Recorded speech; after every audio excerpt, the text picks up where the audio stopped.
அஸ்ஸலாமு அலைக்கும் வரஹ்மத்துல்லாஹி வபரகாத்துஹு. ஒரு மனுஷர் ஏதாவது கொடுத்தாங்கன்னா அதுக்கு ஒரு நன்றி செலுத்துறது அப்படிங்கிறது இருக்குது. இறைவன் நம்மளுக்கு நிறைய விஷயங்களை கொடுத்துருக்கிறான். அல்லாஹு தாலா மனுஷனுக்கு வாழ்க்கையை கொடுத்துருக்கிறான், அவனுக்கு உயிரை கொடுத்துருக்கிறான்.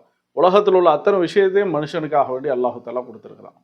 அத்தனையுமே நியாமத், அத்தனையுமே அல்லாஹ்வுடைய அருட்கொடை. எதுவும் இல்லாமல் மனுஷன் இந்த உலகத்தில் இருக்க முடியாது. எல்லாமே தேவைப்படுது, எல்லாமே நெசசிட்டி. நபி ஸல்லல்லாஹு அலைஹி வஸல்லம் சொன்னாங்க, லா யஷ்குருல்லா மன் லா யஷ்குருன் நாஸ். யார் மக்கள்கிட்ட வாங்குற பொருளுக்கு அல்லது மக்கள்கிட்ட நன்றி கடமைப்பட மாட்டாங்களோ அவங்க என்னன்னு சொன்னால் அல்லாஹு தாலாவுக்கும் நன்றி செலுத்த மாட்டாங்க. சுருக்கமாக மனுஷங்கள்கிட்ட நன்றி செலுத்தாதவங்க அல்லாஹ்வுக்கும் நன்றி செலுத்த மாட்டாங்க.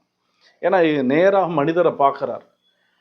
ஒரு சாதாரண தேங்க்ஸ் சொல்கிறதாக இருக்கட்டும், அவருக்கு ஏதாவது ஒரு விதத்தில் நன்றி செலுத்துறதாக இருக்கட்டும், அதை செஞ்சு பழகினவர் தான் இறைவனுக்கும் என்னென்னு சொன்னால் செய்வார் அப்படின்னா. திருப்பி நபி ஸல்லல்லாஹு அலைஹி சொன்னாங்க, மன் லா யஷ்குரு ஃபில் கலீல் லா யஷ்குரு ஃபில் கசீர். ஒரு மனுஷனுக்கு அல்லாஹு தாலா கொஞ்சோன்னு கொடுத்துருக்குறான், செல்வமாக இருக்கட்டும் பொருளாக இருக்கட்டும், அதுக்கே நன்றி செலுத்தாதவர் அதிகமாக கொடுத்துட்டா கண்டிப்பாக நன்றி செலுத்த மாட்டார் அப்படின்னா.